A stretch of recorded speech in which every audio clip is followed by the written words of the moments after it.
28. bab. Yaramaz adam hiç kim kovulamasadı, gaçyandır. Doğruçul bolsa, arslan kimin batırdır. Yurt gozgolon etse, serdarı köpelyendir. An düşünceli adam arkalı bolsa, avadanlık devam ediyendir. Ecizleri eziyen garip, hasılı süpürüp ekidiyen şavga yağlılar. Kanunu bozayanlar, yaramazları övyendir. Kanunu saklayanlar bolsa, olur bilen görüşyendir. Yaman adamlar adalata düşünyen değerler.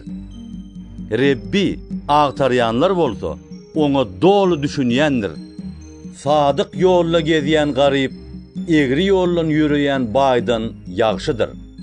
Düşünceli oğul kanunu saklayar. Horonlar bilen yolloş bolon atasına asnat getirer. Peyda ve götürüm bilen baylığını arttıryan, onu gariplara sahavat ediyen adam üçün yığınayanlar.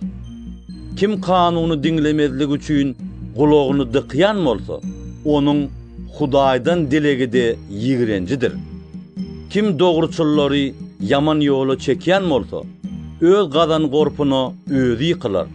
Sadıklar bolsa, yaxşı miras alarlar. Bay öz gözünü akıllıdır. Düşünceli garip bolsa, onu siyinlap tanayanlar. Doğrular üstün çıkanını ulu davara bolyanlar. Emma ervetler güyücü eye bolsa, adamlar bukulyanlar. Yazıklarını yaşaran üstünlük kazanmaz. Oları boyun alıp terk etse, merhamet tapar.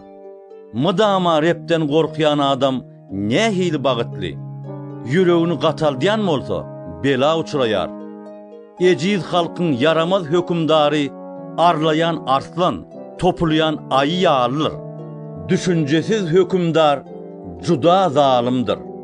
Adalatsız kazancı yigireneyen bolsa, ömrünü uloldayandır. Birinin kanını qalan adam gavra çenli kaçar. Onu hiç kim kollamasın. Sadık geziyenler halas olur. Egri yollu adamlar bolsa duydansız yıkılar. Öz yerini beceriyenin nanı bol olur. Boş işleri kovalaşyan gariplikten bol olur. Sadık adamın yalkovu köp olur. Baylığın idinine har suruyan bolsa, cezasız qalmaz. Tarap göy bolmak yaxşı değerlir. Bir dövüm nan deyip, insan yazıklı bolur. Kıskanç adam baylığın idinine har surup, başına garipliğin geleceğini bilyen değerlir. Dili bilen yarancanlık ediyennen, birine keyeyen köp gövünü avlar. Ata enesinin talap, yeni bu yazık değerler diyen qarakçıyının şerigidir. Aç göz adam cencelçidir. Rebbe bir bağlayan bolsa, doklukta yaşar. Özüne inanyan akmaktır. Parasatlı geziyen bolsa kutulur. Yoksulu yardım ediyen mehteç bolmaz. Görmezlige salyan bolsa neletsiz kalmaz. Ervetler güyücü eye bolunna adamlar bukulyandır.